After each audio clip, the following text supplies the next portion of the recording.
बोल जयकारा बोल मेरे श्री गुरु महाराज की जय। श्री अमर ज्योति दर्शन ग्रंथ रूहानी जानशीनी। श्री श्री 108 श्री सद्गुरुदेव महाराज जी श्री चतुर्थ पातशाही जी की श्री आज्ञा को शिरोधार्य करते हुए दिनांक 10 जून सन 1970 तद अनुसार 28 ज्येष्ठ संवत 2027 विक्रमी बुधवार के शुभ दिन श्री श्री 108 श्री स्वामी दर्शन पूर्णानंद जी महाराज जी श्री पंचम पातशाही जी के स्वरूप में रूहानी राज सिंहासन पर विराजमान हुए। प्रथम महात्मा योग आत्मानंद जी ने विधिवत आपके मस्तक पर केसर का तिलक लगाया। पुनः सब महात्मा बाइयां व संगत ने मिलकर आपके शुभ बाल पर केसर का तिलक लगाने की रीति को पूरा किया। तत्पश्चात श्री आरती उतारी गई तथा प्रसाद वितरित किया गया। प्रेम के जाजव्यमान भास्कर श्री परमहंस अवतार श्री तृतीय पातशाही जी महाराज जी ने सृष्टि में प्रेमा भक्ति के अमृत को प्रत्येक संस्कारी अधिकारी हृदय में ऐसे भर दिया मानो कि आठों याम आत्मिक आनंद में गोते लगा रहे हों। श्री आनंदपुर के कण कण में उनके प्रेम की वृष्टि ने सबको अद्भुत रंग में रंग दिया। यहाँ के शरणागत गुरुमुख प्रेमी इस प्रेम स्वरूपा भक्ति को पाकर प्रेम में प्रेम मूर्ति बन चुके थे। अकस्मात अपने हृदय रमन प्रभु के विछोह से शोक सागर में डूबे हुए थे। 6 वर्ष पश्चात शीघ्र ही व्यथा वेदना से पुनः असहनीय आघात पहुंचा। ऐसे समय में प्रत्येक हृदय गहन अंधकार में प्रकाश की किरण पाने के लिए व्याकुल हो उठा। नैनाभिराम आनंद शांति के भंडार सर्व सुखों के आधार श्री श्री 108 श्री सद्गुरुदेव महाराज जी श्री पंचम पातशाही जी ने पारमार्थिक राज सिंहासन पर विराजमान होकर विरह संतप्त हृदयों को शांति प्रदान की। प्रेम भक्ति एवं ज्ञान की ज्योति से अपने ही निराले ढंग से अनुप्राणित कर जन जन को आनंदित कर दिया। आपके तेजस्वी स्वरूप की विलक्षणता तथा मधुमय दृष्टि से जन जन को आकर्षित कर प्रेम भक्ति के अमृत को पिलाकर दीवाना बना दिया। युग सम्राट महाराजाधिराज श्री सद्गुरुदेव महाराज जी इस संप्रदाय के उन्नायक बन परमार्थ की दिव्य किरणों का आलोक सर्वसाधारण तक पहुंचाने में संलग्न हो गए। गुरु गद्दी पर आसीन होते ही आपके सम्मुख श्री परमहंस दयाल जी श्री प्रथम पातशाही जी की श्री मौत साकार रूप लेने के लिए उत्सुक हो उठे। परमार्थ का कार्य महान, भक्ति के पुष्पों का महकता उद्यान जन जन को सुगंधित करके करे और विश्व में नाम शब्द की धुनी बज उठे। स्थान स्थान पर सत्संग आश्रम बनकर मानव जन्म के देह को पाने की चेतना का संचार हो। प्रेम भक्ति व नाम के दिव्य पुष्पों की सुगंधि से हर दिल महक उठे। उत्तरोत्तर श्री परमहंस महान विभूतियों की दूरदरगाही मौज व श्री आनंदपुर केंद्र महान केंद्र को विशाल पारमार्थिक रूप बनाने के ध्येय को मुख्य रखते हुए आपके नैनों के सम्मुख दूरदरगाही नक्शे निरंतर उतरने लगे। आप महापुरुषों का सजीव उदाहरण बनकर सामने आए। किसी उर्दू कवि का कथन है, लगे रहते हैं काम में रोजो शब वो, नहीं लेते दम एकदम बेसबब वो। न ठिर माँ की जी छुड़ाती है उनका, न लू जेठ की दम तुराती है इनका। कमाते हैं वो और खाती है दुनिया, थकते हैं वो चैन पाती है दुनिया। यह सत्य तथा परम सत्य है। कि महापुरुष दिन रात परमार्थ कार्य में व्यस्त रहते हैं, एक पल के लिए भी विश्राम नहीं करते। उनके त्याग तपस्या की आत्मिक कमाई अर्थात आनंद सुख शांति का लाभ संपूर्ण विश्व को मिलता है। जो आत्मिक धन महापुरुष कठिन साधना करके संचित करते हैं, उससे पुण्य संस्कारी जीवों को माला माल करने में तत्पर रहते हैं। श्री 108 श्री परमहंस सद्गुरु दाता दयाल जी ने 15 जून शुभ आषाढ़ संक्रांति के दिन वचन फरमाए। यह जो श्री आनंदपुर दरबार है, यह गुरुमुखों का दरबार है और गुरुमुख ही यहाँ निवास करते हैं। गुरुमुखों के हृदय में जो लगन, इच्छा तथा मांग है, वह केवल भक्ति की ही है। भक्ति के अतिरिक्त अन्य कोई आकांक्षा गुरुमुखों के हृदय में नहीं हुआ करती और होनी भी नहीं चाहिए। इसी अभिलाषा तथा मांग को लेकर गुरुमुख जन इस दरबार में आए हैं और आते हैं। इस प्रकार की उत्तम श्रेणी की अभिलाषा उत्तम श्रेणी के संस्कारों का परिणाम है। भक्ति परमार्थ की लगन का होना ही इस बात का प्रमाण है कि जीव के अनेकों जन्मों के पुण्य संस्कार एकत्र हुए हैं। यह भक्ति का धन प्रत्येक को प्राप्त नहीं होता।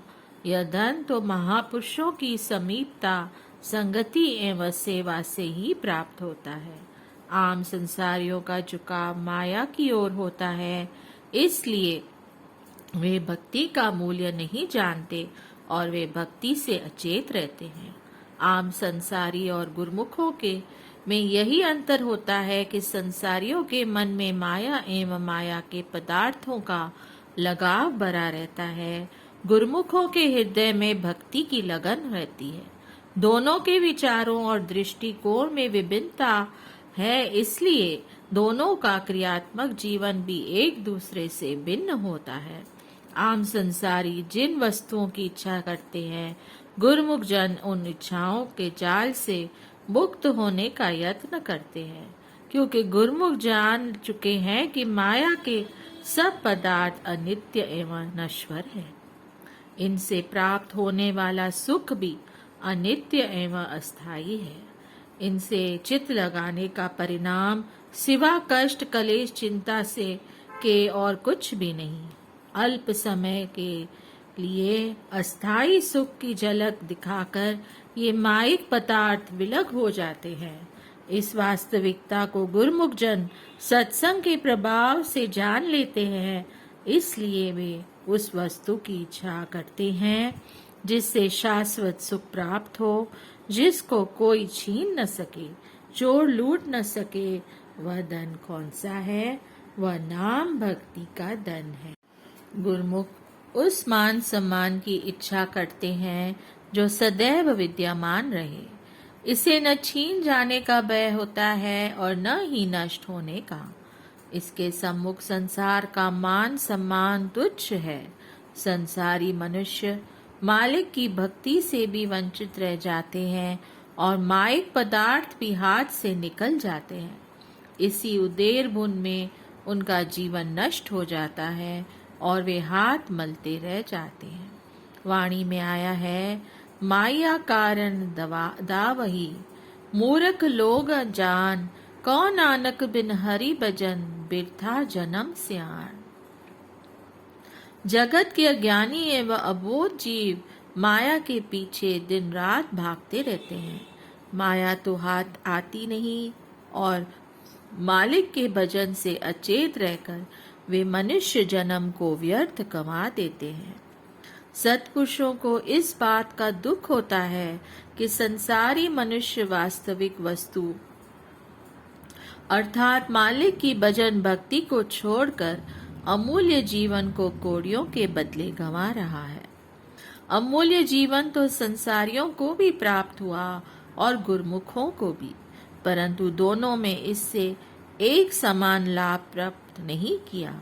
संसारी मनुष्य तनिक से अस्थायी सुख के लिए मूल्यवान जीवन को नष्ट कर देता है, परंतु गुरुमुख उसी समय में नाम भक्ति के साथ चित्त का संबंध जोड़कर जीवन के हर क्षण को लाभदायक बना लेता है। नाम भक्ति की कमाई लोक परलोक में उसके साथ है और रहेगी। संसारियों और गुरुमुखों के रहन सहन और कर्म धर्म में भी महान अंतर है। संसारियों की जिस ओर प्रवृत्ति होती है उधर गुरुमुखों की पीठ होती है। फिर दोनों के विचार एक जैसे होंगे कैसे? संसारी मनुष्य संसारिक धन एकत्र करने में लगा हुआ है और गुरुमुख नाम भक्ति का वास्तव धन एकत्र करने में। भक्ति का धन सत्पुरुषों की संगति एवं सेवा द्वारा ही प्राप्त हो सकता है। इस सच्ची कमाई के लिए कोई अन्य साधन नहीं। चाहे कोई संपूर्ण संसार घूम ले अथवा देश विदेश में खोज कर ले, नाम भक्ति का धन अन्यत्र कहीं प्राप्त नहीं होगा। इसलिए जो भक्ति धन का अभिलाषी है उसे सत्पुरुषों की संगति एवं समीपता का अत्यंत आवश्यकता है। समीपता का अर्थ है कि मनुष्य सत्पुरुषों के निर्देशों का पालन करे, उनकी वास्तविक शिक्षा के अनुसार आचरणमय जीवन बनाए और स्वयं को वचन अनुसार डालता रहे। महापुरुषों की आज्ञा और उनका वचन ही मनुष्य को आत्मा के शत्रुओं अर्थात काम, क्रोध, लोभ, मोह और अहंकार आदि की प्रबलता से सुरक्षित रख सकता है। चाहे वह कितनी ही दूर क्यों न हो, सत्पुरुषों का वचन सदैव उसकी रक्षा करेगा। निकटता का यह ही मतलब है कि जीव महापुरुषों की आज्ञा के दायरे में रहे, तभी यह शत्रुओं से सुरक्षित रह सकता है और भक्ति धन से कृतार्थ हो सकता है। इस देह को पूरा करने में असावधानी एवं त्रुटि नहीं होनी चाहिए, क्योंकि जिस प्रकार संसारिक धन की टो में चोर लुटेरे लगे रहते हैं, इसी प्रकार भक्ति धन को लूटने के लिए भी आत्मा के शत्रु हर समय तत्पर रहते हैं। इन सब का प्रधान मनुष्य का मन है। यह मनुष्य को धोखे में डालकर और टाल मटोल में रखकर जीवन का अमूल्य समय नष्ट कर देता है। जीव मन के बहकावे में आकर भक्ति धन से वंचित रह जाता है।